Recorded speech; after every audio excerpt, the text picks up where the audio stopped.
हरि ओम तत्सत। संत कबीर वाणी। संत कबीर के प्रमाणिक ग्रंथ बीजक से लिए हुए यह पद और उसके बारे में ग्रुप डिस्कशन।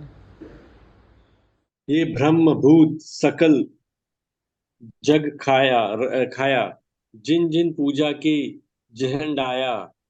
अंड न पिंड न प्राण न देही कोटि कोटि जीव कोतुक देही। बकरी मुर्गी किनेहु छेवा आगल जन्म उन्हें ओसर लेवा। कही कबीर सुनो नर लोई भूतवा के पुजले भूतवा होई। इसका अर्थ है, ये जो भूत प्रेत हैं सब काल्पनिक हैं।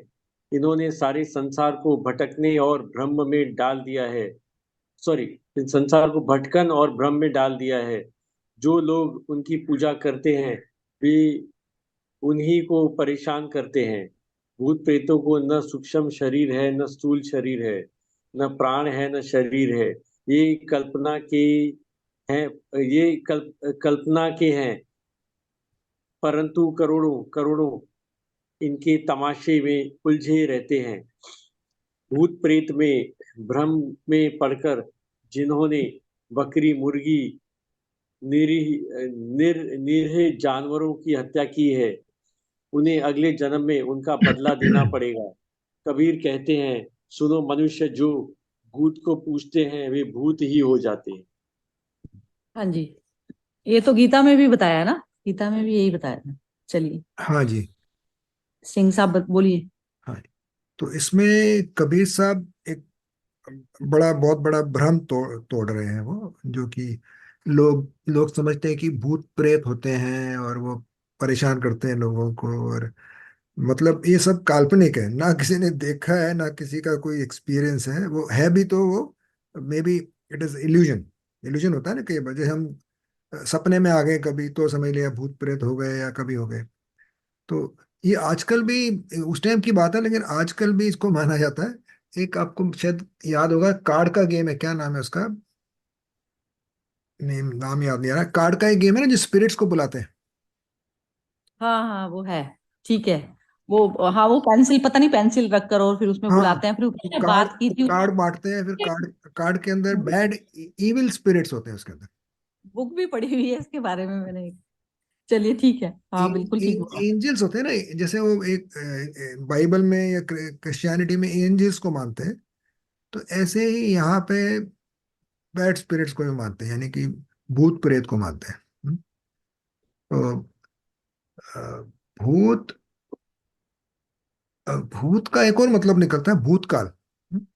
तो मतलब कि भूत है ही नहीं, भूतकाल में मतलब भूत है ही नहीं असल में, इसका मतलब ये भी लगाया जाता है। तो इसमें यही कह रहे हैं कि जो भी भूत की पूजा वगैरह करते हैं तो वो वैसे ही हो जाते हैं। मतलब वैसे होने का मतलब है कि वो भी भूतों की तरह ही बिहेव करना शुरू कर देते हैं, और भूतों को मानते हैं। तो लोगों को ही उसके बारे में बातें करते रहते हैं। तो इसलिए यही बता रहे हैं कि जो भूत की पूजा करते हैं वो भूत ही हो जाते हैं, मतलब दैट इज व्हाट कह रहे हैं। फिर उसके ऊपर कई बलियां भी चढ़ती हैं, बकरों की वगैरह वगैरह। सब सब उल्टे सीधे काम होते रहते हैं ये। तो ये सब इल्यूजन है, भ्रमिक है, और बिल्कुल काल्पनिक है। यही कबीर साहब बोलना चाह रहे हैं कि इसमें कुछ सच्चाई नहीं है जरा। बस इतने ही मेरे ख्याल से। हाँ जी कपिल जी बोलिए। हाँ जी, जय कृष्ण, जय श्री कृष्ण। सॉरी, मैं थोड़ा लेट हो गया था आज। आई थिंक ये दोहा बहुत ही सेल्फ एक्सप्लेनेटरी है, और वही आई थिंक कंटिन्यू हो रहे हैं लास्ट 8-10 दोहों से। और सिंह साहब ने भी अच्छा क्लियर किया। आई थिंक ये भूत प्रेत जो है बेसिकली काल्पनिक है, और कोई समझाता है और वो लोग उसी के फॉलो करते हैं। बिकॉज या तो लोग मतलब अपनी परेशानियों को लेके उसका एक सोल्यूशन ढूंढते हैं, बट वो अल्टीमेटली तो सोल्यूशन तो खुद में ही है, और फॉलो करते हैं कि जो आपको बताता है भूत प्रेत और ये सब में आप पीछे आइए। और फिर ये भी बताया है कि बकरी और मुर्गी का आई थिंक इनका बेसिकली बलि चढ़ाई है। तो आई थिंक ये भी सब काल्पनिक है, सिर्फ अपने आप को खुश करने के लिए ये चीजें होती हैं, बट अल्टीमेटली मतलब वो परेशानी है, दुख तो जाता नहीं है, वो तो खुद के अंदर ही है। वही कबीर साहब बोलना चाह रहे हैं कि मे बी अगर आप खुद में जानो तो बेटर है, बाकी ये सब फॉलो करेंगे तो कोई, आई थिंक कुछ होना तो है नहीं। पर ये मेरे को समझ में नहीं आया कि अगले जन्म में भूत, मतलब नॉर्मली तो यही समझ में आता है कि जो भी है आपका इसी जन्म में है। अगर आप कुछ करते हो अच्छा बुरा तो उसका भी आई थिंक एक जो बेसिकली आपके साथ होना है इसी जन्म में होना है। अब अगले जन्म का तो मेरे को थोड़ा समझ में नहीं है, मे बी शायद सरिता जी हैं और कोई इसको और मे बी एक्सप्लेन कर सकते हैं। हाँ जी, इतना ही बोलना था। ठीक है, तो विनोद जी आप बोलिए, फिर मोना ने अभी ज्वाइन किया। ठीक है।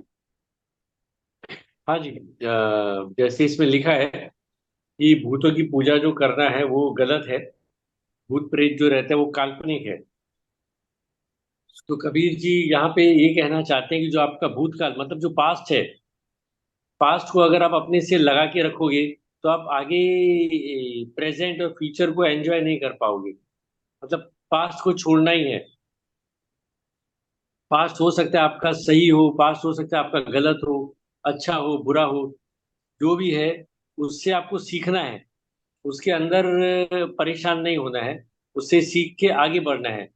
मतलब कि पास्ट से आपको सीखना है और आगे बढ़ना है, पास्ट को भूल जाना है। तो वही इसमें मतलब एक हिडन मीनिंग ये हो सकता है कि जो भी है पास्ट के भ्रम में पड़कर तुमको फ्यूचर खराब नहीं करना है। और दूसरा वो इसमें कहना चाह रहे हैं कि जो बलि चढ़ाते हैं वो भी गलत है। जो बलि चढ़ाते हैं गलत करते हैं तो उनको अगले जन्म में या इसी जन्म में उसका कर्म का जो है फल भुगतना ही पड़ेगा। तो जो भी भूत को पूजते हैं या भूत पास्ट को मानते हैं वो आगे जाके तकलीफ में ही आएंगे। बस यही सार लग रहा है। थैंक और ऐसा बोला है आपने, बिल्कुल ये मेरे शब्द ही थे, मैं भी यही बोलना चाह रही थी बिल्कुल। विनोद जी ने बिल्कुल ही परफेक्ट वही बोला। तो यही हम्म। है, इसमें भूत का मतलब हो गया प्रीवियस मूवमेंट। प्रीवियस मूवमेंट से हम सीख ले सकते हैं, सीख लेके उसको आगे अप्लाई करना है, बस उतना ही भूत का रोल है, बस बाकी तो कुछ नहीं है। और भूत तो जो शरीर के लेवल पर यदि कबीर जी बोलते हैं तो ये तो मान्यता ये चीज है ना कि शरीर भाव में जो मनुष्य जी रहा है तो वो उसकी चेतना सारी भूत में लगी हुई है। भूत है ना वो भी। भूत ये है कि चैतन्य आत्मा, चैतन्यता जब तक उसमें नहीं है तो वो भूत ही है। भूत मतलब निर्जीव है। जैसे मेरी जो चैतन्यता यदि खत्म हो तो चैतन्यता में मैं अपनी स्थिर हो गई तो मेरे लिए कुछ मैटर ही नहीं करती। तो अब उसमें क्या होता है, जब एनर्जी लेवल पर मुझे कुछ बॉडी में कुछ रिक्वायरमेंट नहीं, कुछ कुछ चाहिए नहीं, किसी से कोई गिला नहीं शिकवा नहीं, तो मेरा जो है भूत के साथ में मैं अटैच होती नहीं। तो उसमें क्या होता है, 100% भी हम उस मोमेंट को तभी ही दे पाते हैं जब हम पुरानी कोई भी प्रीवियस स्मृति हमारे माइंड में घूमती नहीं है। तो वही होता है, बस उससे हम सीख ले सकते हैं। बाकी तो अप्लाई तो हमें जो कहते हैं ना, करंट मूवमेंट सिर्फ एक ही क्षण हमारे हाथ में होता है। तो उस क्षण में जो चीज है आपको पूरा कॉन्शियस डिसीजन करना है कि अब इसमें मेरे को करना क्या है। वो चीज पूरी तरह से, जैसे कहते हैं ना, आपके चारों तरफ से बंधन हट के आप अपने आप को चेक करेंगे और फिर जो है आप उसको अप्लाई करेंगे उसमें। तो ये सबसे ज्यादा समझदारी से जीना होता है। बेवकूफ वही इंसान है जो अपना प्रीवियस पुरानी चीजों को पकड़े बैठा रहता है, जो भूत में जीता है। भूत में मतलब हमने रिश्ते नातों में सब जगहों में हो गया। ये विनोद जी ने बिल्कुल मतलब परफेक्ट सेंटेंसेस जो है वो बोले हैं। और उसमें मान्यता है, ये जो हम दूसरों पे जो करते हैं ये हत्या वत्या वाली जो चीजें हैं, तो आप कुछ भी नहीं करेंगे ना जब आप अपने आप में चेतना में स्थिर हो गए, तो आप कुछ भी आपसे गलत होगा नहीं। तो वो वही संदेश जो है सारे ही उनकी वाणी, जिस चाहे कबीर वाणी हो गई चाहे कृष्ण की हो गई वाणी, तो उसमें यही बताया था कि जो अपने पूर्वज को, पूर्वज मतलब हो गया जो पुरानी चीज को, और उसमें क्या बता दिया, जैसे ये जो कर्म कांड के रूप में जो हम लोग जो करते रहते हैं, तो उसमें क्लियर ही बोल दिया पूजना मतलब कि इस समय में मेरे माइंड में चल क्या रहा है। तो ये चीज मेरी पूजने की तरह से हुई, जिसमें मेरी सांस, हर हर सांस जो मैं सोच रही हूँ कर रही हूँ, तो वो सांस जो है जिसपे भी मैं लगा रही हूँ तो वो उसी को पूजना हुआ। जैसे मेरे माइंड में किसी व्यक्ति का थॉट आ रहा है तो मैं उसको पूज रही हूँ, क्योंकि जो क्षण है उसमें मेरे को उसकी याद परेशान कर रही है। तो इस प्रकार से पूजना उस स्थिति को कहा जाता है जिसमें हम अपनी सांस लगा रहे होते हैं। तो आप अपनी सांस से लिमिटेड है, तो उसको आप अपना मुक्ति के अलावा कोई मनुष्य प्रयोग करता है तो वो गलत ही करता है प्रयोग उसका। तो वो बार बार कर्म बंधन के जाल में आता है। और जो मृत्यु है, मृत्यु सिर्फ एक नींद से ज्यादा कुछ नहीं है। जैसे एक एनर्जी है, एनर्जी ने एक शरीर को छोड़ा, उस एनर्जी को, वो एनर्जी क्या है? ब्रह्म, ब्रह्म संपूर्ण भूतों में, तो वो एनर्जी छोड़ी और जो दूसरा जो जन्म हुआ ना, तो वही एनर्जी दूसरे में प्रवेश कर रही है। तो हम अलग अलग नहीं कह सकते ना। जैसे इलेक्ट्रिसिटी के जो बल्ब है या कोई दूसरी ट्यूबलाइट है, कुछ है, तो वो सब जगह एक ही वो है। तो इस प्रकार से पुनर्जन्म, यदि हम वो मन के पुनर्जन्म होते हैं, यदि हम इस क्षण को इसी क्षण में खत्म कर देते हैं तो वहीं पर ही एंड हो जाता है। ये इसका टोटल जो है इसका वो एसेंस निकलता है। तो यही चीज है। और कपिल जी, आपने क्या बोला था अभी? क्या बोला था आपने अभी कि क्या बताएंगे? जिसमें लास्ट में लिखा था कि बेसिकली अगले जन्म में भूत पैदा हो गए, बट जो भी हम देखते हैं जो भी है इसी जन्म में ही है। अगला जन्म में तो आई डोंट नो, कोई कैरी फॉरवर्ड होता है, आई डोंट नो, मतलब ये मेरा नहीं होता। अंडरस्टैंडिंग है। हाँ। कैरी फॉरवर्ड वो हमारे ऊपर है ना। यदि हमने रखा, मैं कॉन्शियसनेस हूँ, कॉन्शियसनेस ये कि ब्रह्म ब्रह्म ही मैं, ब्रह्म की ऊर्जा से चल रहा है, तो ब्रह्म के साथ में मर्ज होने में मुझे शांति मिलती है। तो कैरी फॉरवर्ड मन हो जाएगा ना। मन में यदि आपने रखा बैठे हो किसी चीज को, तो वो हो जाएगा, वो फॉरवर्ड हो जी जाता जी। है। लेकिन हम्म। शरीर शरीर के, जैसे आपका टेस्ट है कोई चीज का, तो वो तो शरीर को उसी समय खत्म हो गया, शरीर का लेना देना नहीं रह गया। मन जो सूक्ष्म शरीर जिसको बोला जाता है, सूक्ष्म शरीर ट्रेवल कर जाता है। मतलब जैसे एक अहम ऊर्जा है ना, अहम वृत्ति होती है। अहम वृत्ति सब में है, सारे भूतों में है, वो चाहे एनिमल्स में भी है, सब में है। मैं तत्व, तो मैं तत्व जब तक सुप्रीम तत्व में नहीं वो करा, हमने मर्ज किया, तो तब तक फिर हमारा ये पुनर्जन्म उस चीज को कहा जाता है, शरीर का। और उस पर्टिकुलर उसका नहीं होता। जैसे मेरी कोई कामना ही बची रह गई कि मेरे को ये पूरी करनी है, और मेरी मृत्यु हो जाती है, तो वो कामना के लिए फिर मेरे को वही वाला वस्त्र जो है धारण करा देगी प्रकृति, क्योंकि मैं मुक्त अवस्था में, मैंने शरीर नहीं छोड़ा। और मुक्त अवस्था में जो छोड़ता है ना, ये भारी पूर्णिमा ये सब जो चीजें होती हैं, ये सब चीजें कुछ भी मैटर नहीं करती। जो कल वाले दोहे में उन्होंने बोला था ना कि काशी में छोड़ो, कहीं छोड़ो, तो वो सिर्फ पूर्णिमा वाली दशा में जो मनुष्य ने शरीर छोड़ा है, तो वो उसको स्वयं को पता है। दूसरे लोग नहीं बता सकते कि इसने पूर्णिमा पे छोड़ा है तो ये शुद्ध आत्मा ही थी, ऐसा नहीं होता। ये सब नहीं होती, क्योंकि पुनर्जन्म की अवस्था सिर्फ मुझे पता है। मैं कॉन्शियसनेस उसमें थी कि मेरा मन कितना तृप्त अवस्था में मैंने अपने बॉडी को छोड़ा, तो ये मतलब होता है इसका पुनर्जन्म। पुनर्जन्म तो हम बार बार करे रहते हैं, क्योंकि हम यदि पुराने उसको मूवमेंट को पकड़े बैठे हैं, तो वो पुनर्जन्म ही है। पुनर्जन्म काली शरीर छोड़ने का नहीं क्या कहा जाता। हर मोमेंट जो हमने पुराना मूवमेंट पकड़ा है, तो वो पुनर्जन्म में हम बैठे ही हैं। तो वो शरीर से इसी कुछ लेना देना। इसी इसी जन्म में जो अलग अलग हम अ, विचार हमारे बदलते रहते हैं ना, तो वो उसी हिसाब से हमारा जन्म होता है। जैसे हमने आज कुछ ऐसी चीज सीखी जिससे हमको बहुत अच्छा लगा, तो हम बोलते हैं ना हमारा पुनर्जन्म हो गया, मतलब आज हमारा पुनर्जन्म है। कोई इस तरह से भी बोल सकते हैं। हमें ना और दिखता नहीं ना, जैसे स्लो हाँ, मूवमेंट होती है, जैसे हाँ, बॉडी है, बॉडी के भी तो सारे सेल्स बताते हैं ना, करोड़ों नए बने, करोड़ों वैसे। हाँ, तो तो अब जैसे जिसका माइंड जिस तरीके का होता है ना, आप उसका ना शरीर का जैसे ऑब्जर्वेशन, यदि जैसे कपिल जी बोलते हैं कि आप ऑब्जर्व करेंगे ना, आप एक लेवल होता है कि आपको सुख दुख का दूसरे का पता चलता है। एक लेवल जब ऐसा होता है ना, जैसे आपकी डीप होती चली गई ऑब्जर्वेशन, तो आप देखेंगे वो जो शरीर की भी और फेस की और उन सब चीजों की आकृति भी मनुष्य के स्वभाव के अकॉर्डिंग बदलती चली जाती है। तो जो बुद्ध पुरुष जो सुंदर हो जाते हैं ना अपने ओल्ड एज में, जो ब्यूटीफुल हो जाते हैं, तो वो ब्यूटीफुल इस कारण हो जाते हैं क्योंकि उनकी जो समझ का दायरा होता है इतना विशाल हो जाता है। आप देखिए जो संकुचित माइंड से जो जीते हैं, उनके चेहरे के आप कभी हाव भाव नोट कीजिए, बहुत ही मतलब ऐसे होते हैं, वो एकदम पकड़े बैठे हैं चीज को पुरानी। और उनकी जो जैसे कहते हैं ना, जो पकड़े बैठे हैं, तो वो एक ओल्ड एज वाला साइन ना वो वैसे ही दिखने लग जाता है। और एक ओल्ड एज मनुष्य भी जिसकी शारीरिक एज ज्यादा हो गई है, लेकिन वो भी बचपन बचपन टाइप का लगता है, क्योंकि उसकी हमेशा जो है नित्य नूतन एक कली टाइप का जिससे अंदर से खिला रहता है, वो खिला रहता है। मतलब ये कि कोई भी चीज उसने पकड़ी नहीं है, उसकी पंखुड़ी कहीं से भी बंधी नहीं है उसके फूल की।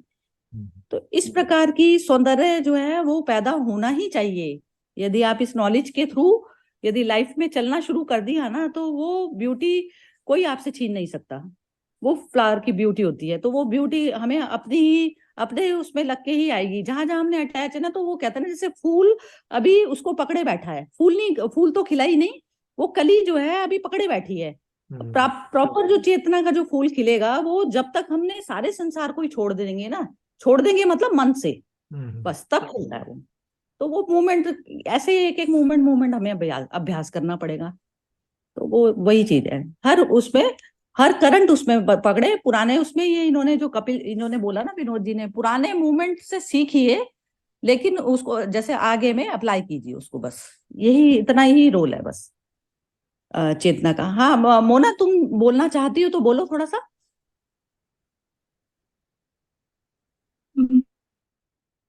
कुछ बोलने के लिए कुछ वर्ड्स नहीं अभी समझ आ रहे। अच्छा चलो ठीक है, कोई बात नहीं। और तो नहीं बोलना किसी को? हाँ जी कपिल जी, विनोद जी, कल करें या नहीं करें आप बताएं, आप करिए डिसाइड। मतलब मेरे को तो कोई प्रॉब्लम अभी नहीं है किसी। 4 दोहे रह गए हैं टोटल। हाँ, तो कर 4 लेंगे, दिन का चलो है। कर लेते हैं फिर, तो ठीक है। मतलब विमी जी के आने के मतलब बाद करना है या अभी कल से करना है? कर लेते हैं फिर ठीक मतलब आगे फिर वो दूसरा कोई गायब हो जाएगा ठीक है ठीक मतलब ये है ना, ठीक है, काम तो कर किसी को भी लेते आ सकता है। तो कर फिर लेते जी हैं, सिर्फ कोई ठीक है। नहीं मेरा है। मैं इतना बोलना था कि मैं 25 से 29 तक, मतलब लास्ट वीक मैं नहीं रहूंगा सिर्फ, तो मे वो भी कर शायद भी मतलब अभी। है ही लेंगे। नहीं, वैसे भी कुछ नहीं है। अच्छा कुछ ही नहीं, हाँ ठीक है, हाँ तो कुछ फिर नहीं, अभी कर लेते वैसे ही छुट्टी है वो। हैं। हाँ हाँ हाँ हाँ। तो ये अभी 2-3 दिन में फिर कर रहे हैं, क्योंकि इसमें क्या होता है ना, सबको कोई ना कोई काम आ जाता है। तो उसमें फिर कंटिन्यू करते हैं, फिर सिंह साहब कल करते हैं फिर कंटिन्यू, ठीक है, आज ठीक है। 76 हो गया ना, तो 77, 78, 79, 80 4 रह गए बस। 4 रह गए टोटल, हो 4 जाएगा, दिन हो रह गए। जाएगा। तो ठीक है, तो वो सैटरडे तो आ जाएंगी ना वो, तो सैटरडे में उनके साथ में कर लेंगे फिर। हाँ सुरेश जी के साथ कर लेंगे फिर, ठीक है। ठीक है। ठीक है फिर कल कल ठीक मिलते हैं फिर सब। ओके। ठीक है, ओके। ओके, जय श्री जय कृष्ण। श्री। हरि ओम, शुभाएं। जय श्री कृष्ण।